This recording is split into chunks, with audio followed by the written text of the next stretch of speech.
Welcome to the Rise Science Podcast. On today's episode, I have the pleasure of sitting down with a true luminary in corporate sales, Lars Nilsson. Currently, Lars is Vice President of Global Sales Development at Snowflake, the data warehousing company that just went public for a whopping $33 billion.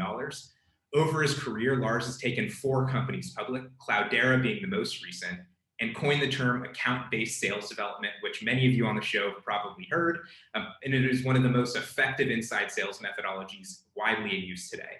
I'm really excited to talk with Lars today to understand how he arrived at the conviction that sales success in a space where the tools, techniques, and strategies are constantly evolving rests on one fixed idea: get the human side of selling right. Lars, welcome to the show.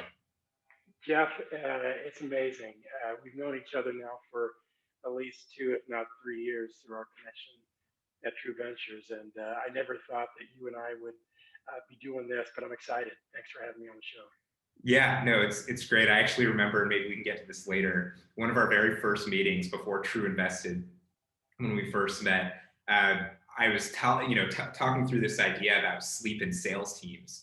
And you looked at me with like mouth agape, basically saying, Jeff, if I brought this up to my corporate team, I would literally get laughed out of the room.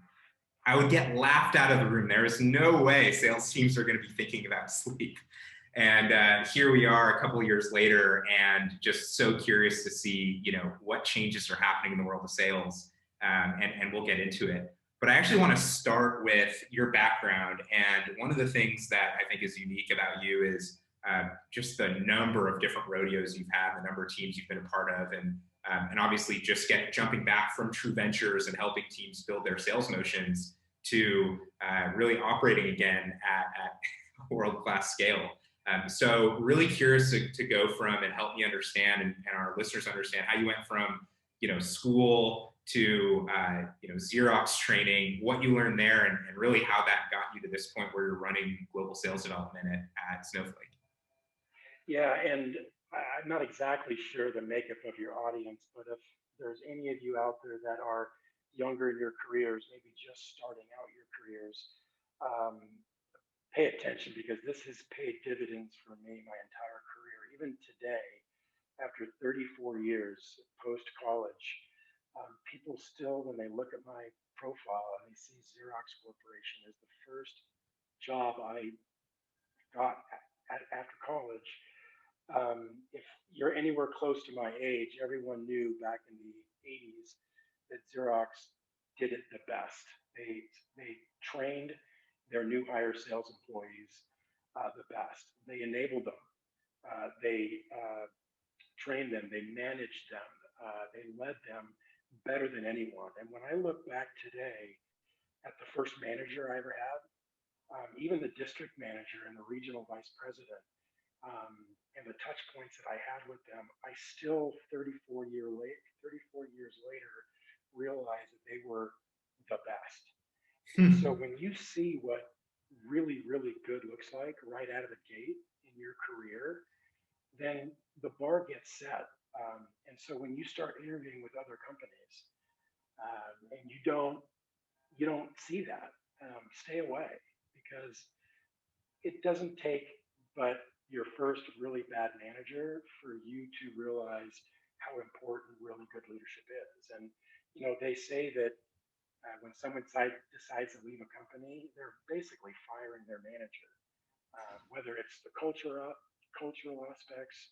And so I just think that's really, really important to be very intentional about the companies that you decide you want to look at to work at, and to make sure that you vet not just the product, not just the space, but who is running the company. And I've spent a lot of times 8 years now as a revenue advisor for True Ventures, and 100% of the CEOs and the founders that I'm helping right out of the gate, they're not necessarily business people. The average founder is a brilliant mind. They have an idea. Many of them are design or product oriented focused or engineering minded. It's not like they've built a business before. They've never put a cash register on the back end of their brilliant idea. And that's my Right. job. Um, and and that's what I love doing, right? Monetizing. and I've been in sales my entire career. Except now, 6 weeks ago when I joined Snowflake, they put the organization that I'm on top of into marketing. So I'm now in marketing, Yeah, and I you're a love it. first time marketer. Yeah, and I love it. So when you think back to those Xerox days, you mentioned the relationship you had with your manager and your RVP. Like, what were those things that stood out to you, that the emotion that you had walking into work, like what did it actually feel like? And what were, I don't know if there's like one story you have from Xerox where you feel like, that thing, that story, the one time they made me feel that way, that's going to stick with me. And that has stuck with you.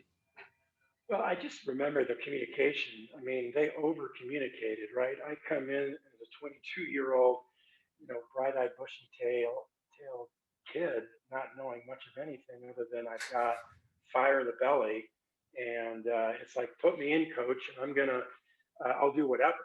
And Yeah. that's all you really have as a young person getting into your first job. But just the communication from my manager, from the district manager, my team, there was constant communication and direction. I never had to think about what am I going to do, right?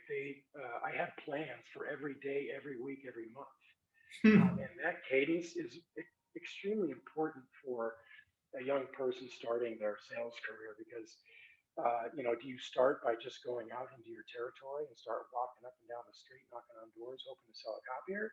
Right. Or are you going to do pre-call planning and make sure that you take the best route through your territory and hit a set of target accounts and maybe do research on the personas that you're trying to get in front of? And in my case, it was office managers.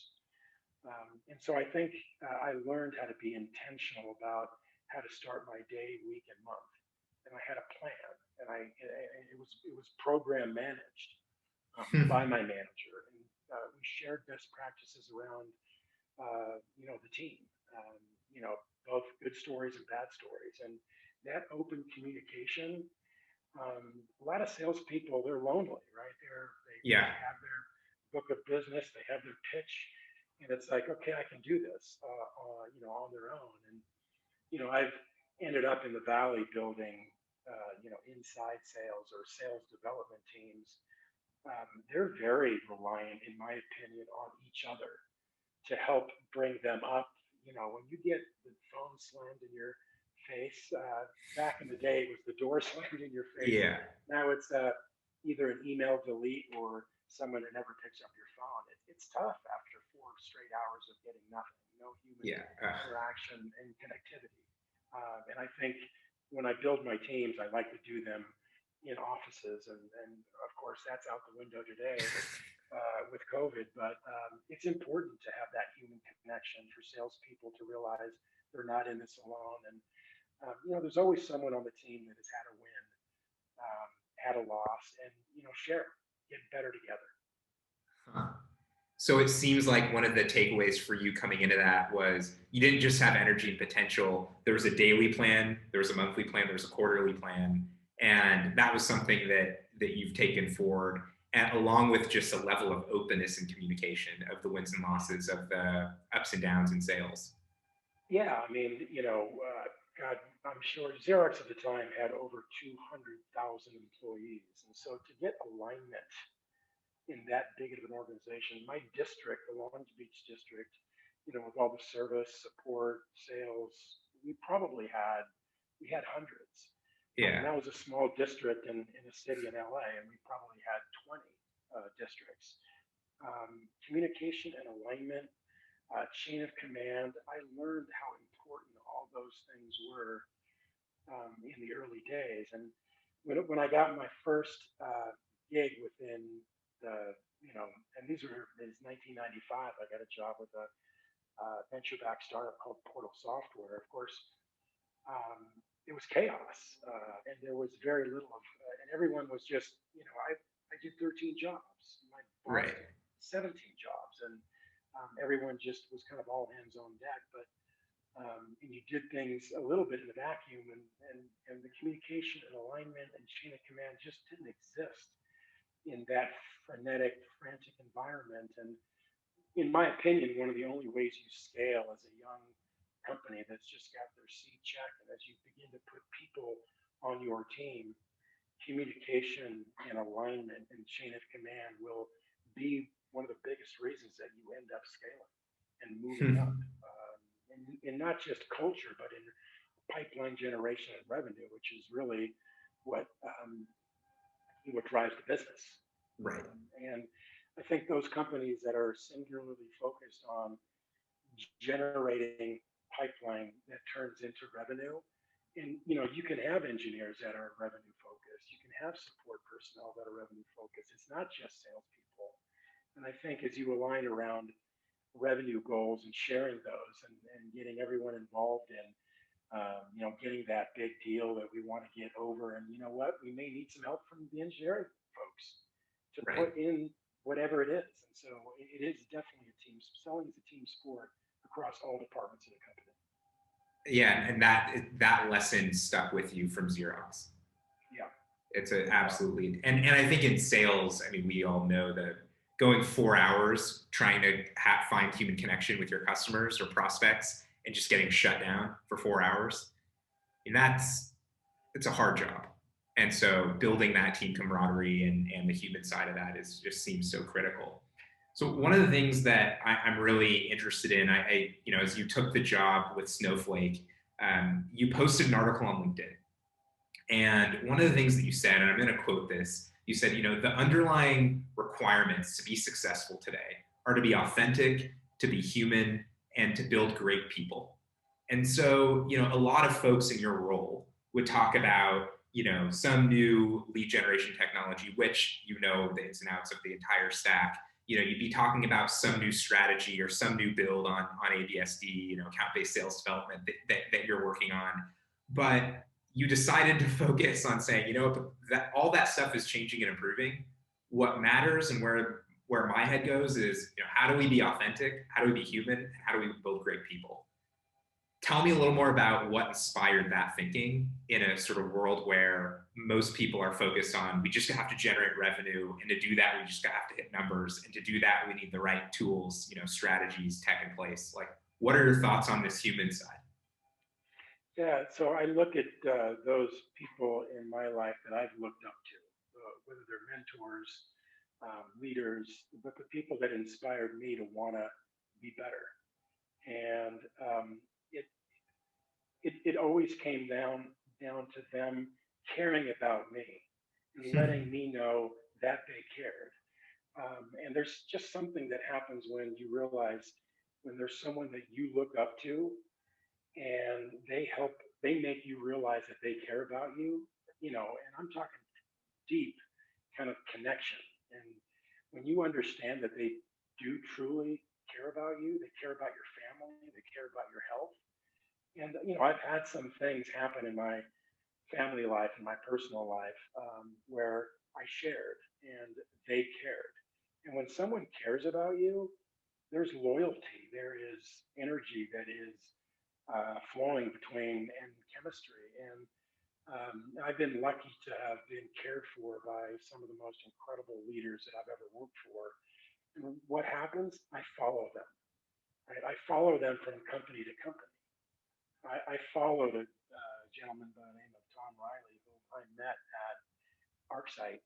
And when he came calling after he became the CEO of Cloudera, I literally put down the company that I was building, when I was operating as a consultant for True Ventures, to go back and work for him again because of that loyalty and that connection that he created by letting me know just how important I was, not just in his life, but to the company that he was building back at ArcSight. I mean, the amount of self-esteem and confidence that I got from that exchange is what I want also to do when I build my own teams. And it's been an unbelievable 7 weeks at Snowflake, coming in. And again, I've got now 34 years to Yeah. look back on in a career, having built some incredible teams, but also having some epic failures. And I feel like I'm operating at a really, really kind of high level today, and it's never been more fun. Now, the other four teams that I've built in the Valley, these demand gen SDR teams, I did so and I came into these companies relatively early at seed stage, at Series A, where culture really hadn't been built yet. And I was a part of doing the heavy lift from me and then hiring my first rep and then building a global organization. Right. Completely different this time. I am drafting into a company. I drafted in the week before they had their IPO, but the organization, it's about 100-person organization. There's frontline leadership, there's second line leadership, there's process, there's controls, there's assets, there's technology stack already built. Nicolette Molinex, tip of the cap to her. She built this team over the last 2 to 4 years. I'm just coming in and taking over. She did that heavy lift. Yeah. And also a gentleman by the name of Mark Wendling. And I come in now with 20 years of doing similar things, so I've seen a lot of the things that are headed my way, and I'm heading them off the path. And we're creating efficiencies, which as a public company, you have to be able to prove and do more with less. Right. And I'm coming in with best practices that are proven, that I've proven over my career. And they worked 20 years ago at Portal, and they worked at Riverbed Technologies, and they worked at ArcSight, and they worked at Cloudera. The slight difference in each company, and as you know, 1 year went to 5 years, went to 10 years, went to 20 years, the technology, the science of sales got better.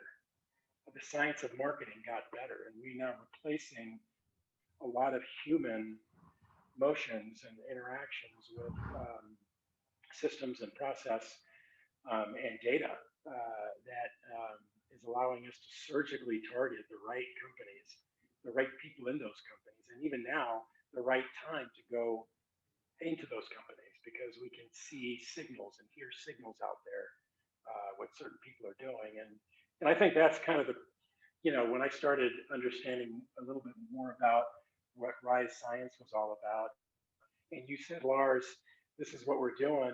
We think there's an opportunity for inside sales reps. And all I could think of was when I was an inside sales rep at Xerox, 34 years ago. And what made me sharper and better than anyone was getting up earlier and working harder, longer, and smarter and staying up later. Yeah. Sleep was sleep. It was like a Right. badge of courage if you pulled an all nighter because you had 3 proposals to get. And so I did make the connection. And of course, now with all the science and all the data that you're pulling out, of course, and especially in today's world, I mean, sleep's everything. And it's just really great to see all of the attention now being given to, the human, the heart, the emotional side, and how sleep is such a big part of that. Well, I wonder, So one of the things you said that's super interesting to me is data, technology, that the science has evolved of selling over the last 30, 40 years that you've been in the industry. And it's changed how you've done things. And I wonder what the implications are for that. Is that sort of because we're able to automate a lot of things that maybe were more machine-like? 30, 40 years ago, you had to have humans doing machine-like things because the machines weren't good enough yet. But there's still an element of sales, and I'm curious maybe where you see this in your teams today, where that human element, the human empathy, human connections matter most. And definitely one area is, how do you replace your ability to inspire your team and lead your team? No tool or technology is going to do that. yeah, Where do you see that on the front line? So certainly on management, being great caretakers and truly caring for the people below them seems like a critical part of your learning over time. Where do you see the sort of trajectory of inside sellers, where that human connection matters now that data is automating a lot more of, data and machines are automating a lot more of what they were doing before? yeah, it's a lot harder. I mean, the world, 5, 6, 7 months ago went from predominantly an outside sales oriented world. Now every single outside seller on the planet has become an inside seller, and and that has presented, right. There's no more steak dinners and ball games and golf matches and things like that I think a lot of enterprise class solution sales people used as a way to get to know someone better. But you still have to prove value. And it, proving value often today comes in the form of stories. And those are stories that salespeople can tell and relay from things they've learned from other places that they have had success selling their product, their service, their solution. And I think in the storytelling is where the human connection has to come out because in my opinion, the only way you sell something to anyone is if you educate them and you inspire them to want to learn more about it. And sellers today are in the education and inspiration business, and I think it's best it comes out of telling stories because at the end of a sales cycle, right? Here is my beautiful piece of technology or thing. We all know that I want a pile of cash for that, right? It's an Right. exchange that happens after a dance that takes, whether it's one day, 2 months, or 2 years. Um, and I've been a fan. I started my sales career selling one of the most competitive pieces of hardware on the planet. It was a copier, and I also Okay. had a quota for selling typewriters and fax machines, and Wow. all three of those were really at the core of business transformation 30 years ago. I That's don't think great. many of your listeners have even seen a typewriter. They may have heard what a fax machine Yeah. is, but a copier is something that very few people have either. Digital But transformation. yeah, Right. yeah. But you know, in my journey in the valley, I've been at the front end of really complex, software, uh, you know, kind of solutions that are not nice to have. They're have to have. They're without CRM, for instance, Right. without some of the solutions that I've been selling in the valley, you're not as competitive. And so uh, I've always put myself into a position where I'm on the team that sells a have to have, not a nice to have. And I think that's another lesson for your audience is if you're selling a widget, you're selling something that 20 other people have, then price becomes your lever most often. It's very difficult to differentiate a commodity type. Xerox, the technology in a Xerox copier was the same in a Canon copier, in a Meta copier, in a Savin copier. And so differentiation we couldn't do on technology. We had to do it.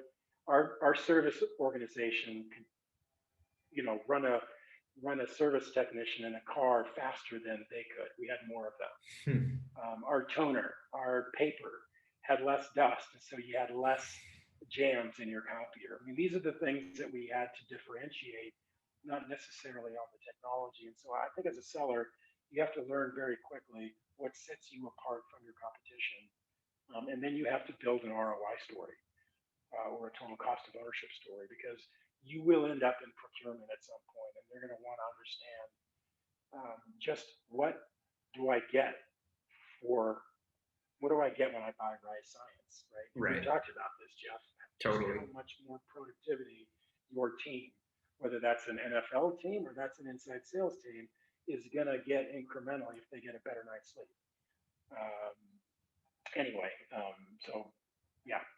But I think that's it's interesting to think about what at least what you're talking about is sort of the constant push and pull between figuring out the story that you tell the organization partly the organization you join is your choice as a seller as really anyone looking. I mean, you chose to go to Snowflake because of the story that you'd be able to tell in some part. And I think that what's so interesting about that is being able to look at the end of the quarter and saying, instead of the leads you generated or the conversations you had, it's how many good stories were you able to tell.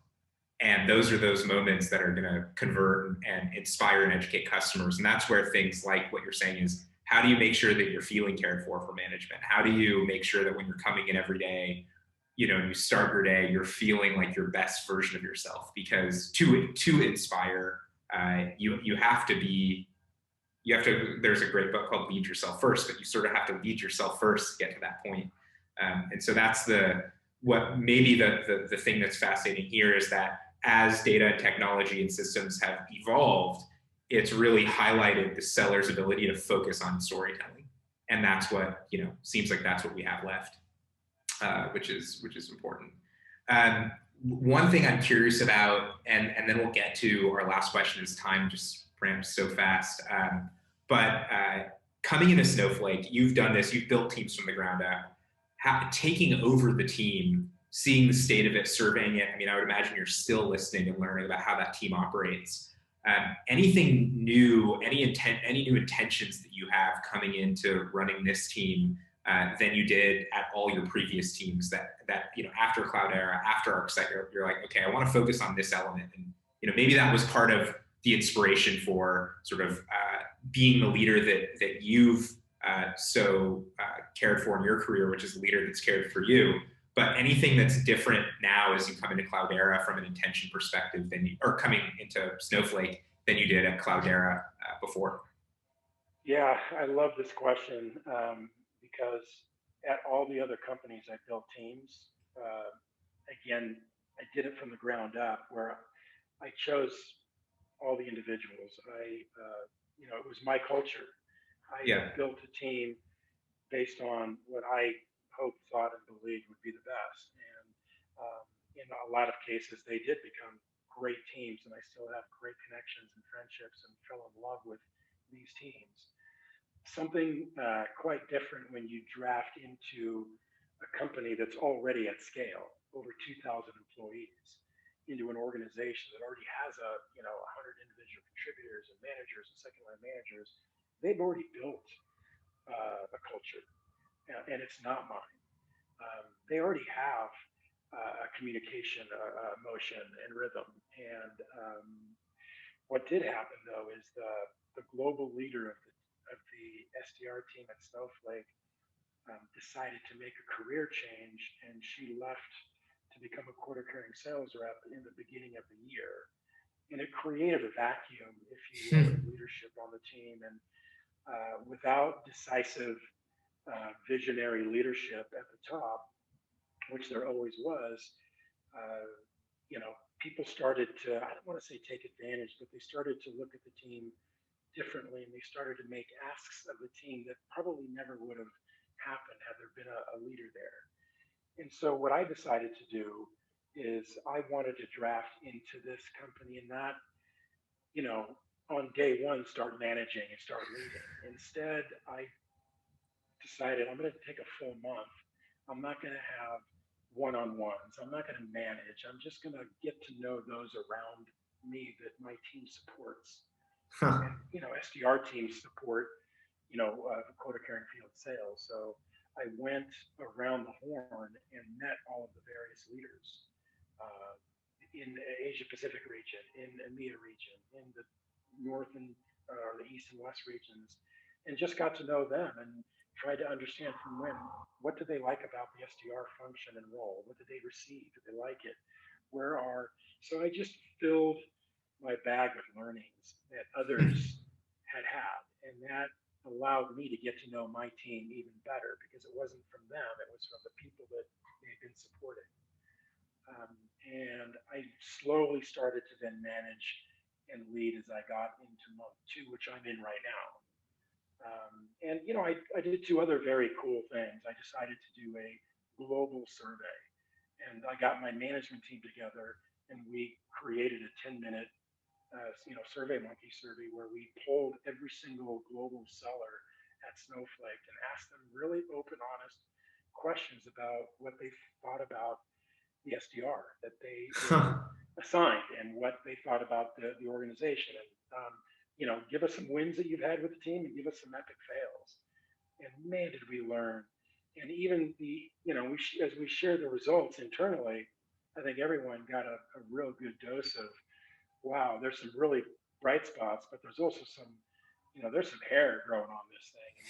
And we need to pitch and ditch some, not necessarily people, but habits.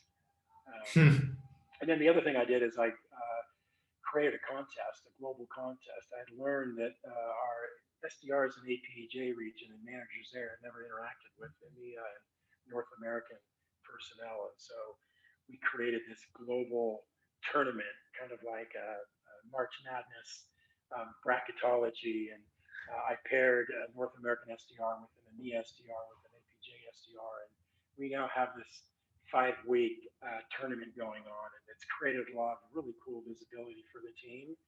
But the output will be an incredible number of new logo meetings that are set for the sellers out there, and I'll be able to show the output of this, what this contest has had. And it's, guess what? It's also brought the team closer together. It's Right. got some visibility up to the C level, and it's brought the team together, and we're gelling, and there's excitement, and people, want to get up and get after it. So, 7 weeks in, and I feel like a little kid. Totally. It's a cool way to sort of end, because one of the learnings from Xerox that sort of plays in, and maybe you thought about this, maybe you didn't, but just as I hear you say that, is the notion of communication, how important that is, the wins and the losses. And what did you do when you came in? You wanted to not lead and not start saying, here's what we need to change, but let's get communication open. Where were wins, where were losses? Let's start to be open about what's working and what's not, and start to bring the team together to know that there's people around them that care.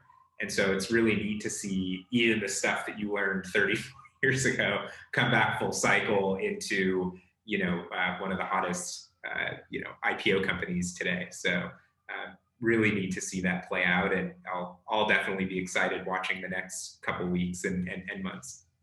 So I have one question before we head out and end the show today. And the whole goal here is to leave one actionable tip. And this could be a philosophy that you have, Lars. It could be the way that, I don't know, you clean your desk when you leave every day. It could be how you start your day. Something that you do that's had the biggest impact on your productivity, your team's productivity, and that could be at work or it could be at home. I love the question, but I'm going to take it in a slightly different path because my 34 years career and the last 25 being in the Valley and having some of the most exciting experience did not come without loss. And I have, lost personally. I've lost on the family front. And, we right now, in this new era that we've all grown up in, emotional health and mental health has become front and center. And while I feel like I am hitting on all cylinders physically, emotionally, mentally. Today, that wasn't always the case. And, I can look back at many of the teams I built and how much energy that took and how much travel around the world that took. And it took focus and attention away from what truly should be my focus and attention, and that is what is at home. And Mm-hmm. so what I do now every day, and I have two kids, two adult kids. They've now both graduated and they're in college, and so I'm an empty nester. But my years as a father were the best I've ever had. But there's no doubt that I miss days, I miss out on being the most present father that I could be. I was not the most present father I could be because of the competing priorities. I did get a chance to coach Little League. I got a chance to coach. I got a chance to do all those things that you dream of as a father. But I would say to the audience that, and what I do is at least once a day, if it's not my daughter, it's my son, and I call them at the end of the day because it instantly takes the rest of the day or the week out of my brain because now I'm just because every day they're having a new experience and I want to hear about it. And so what I do at the end of every day is I connect with a family member. And currently it's either my brother, my aging mother, or my two kids. And that for me, I guess connects me to what I think and maybe I should have done more of in the heat of battle between my late 20s and my early 40s where, I was building all these teams and Right. slaying it on the work front. Yeah. I don't necessarily believe that I was slaying it on the home front, and I have to carry that. But I'm doing better, and I'm a better father, I'm a better brother, I'm a better son, and I want to continue to be. Yeah, that's I think it's an So, important. so anyway, it's not a concrete thing, but that's the one No, thing that I but do. I place a well, personal call every day at the end of every day, and it helps. I mean, that point, and I think it's just such an important topic to dig into is how what is this balance or harmony that different people talk about between work and home, and it is incredibly difficult. And what I hope is more leaders like you coming forward, talking about it openly, like we're doing now, and being able to say, we don't necessarily have all the answers, but your perspective is there's a way to change it, and the one small thing is just get on the phone with them at the end of the day and call those people that you care about. I think I've maybe shared this on an episode before, but sort of similar to that, one super small thing I found that has a just outsized impact on how I feel is, let's say I'm going into a big customer meeting or going into a big team meeting or something I'm anxious or nervous about. I just take a minute out before, and whether it's family or it's someone who's helped me, just sending them a thank you email, and saying, here's the impact you've had on my life. Thank you for doing that. And being able to have those vulnerable moments. And I think it's rare, but I love that idea of like, just call the people that you love in your life that matter to you and hear about what they did, show that you care, and do that every day. It's something we can all do. So I appreciate that. All right, Lars. Well, thank you again for the time. You've got so much on your plate, and it means so much to us and to our listeners that you're able to carve some time out for us. So thank you.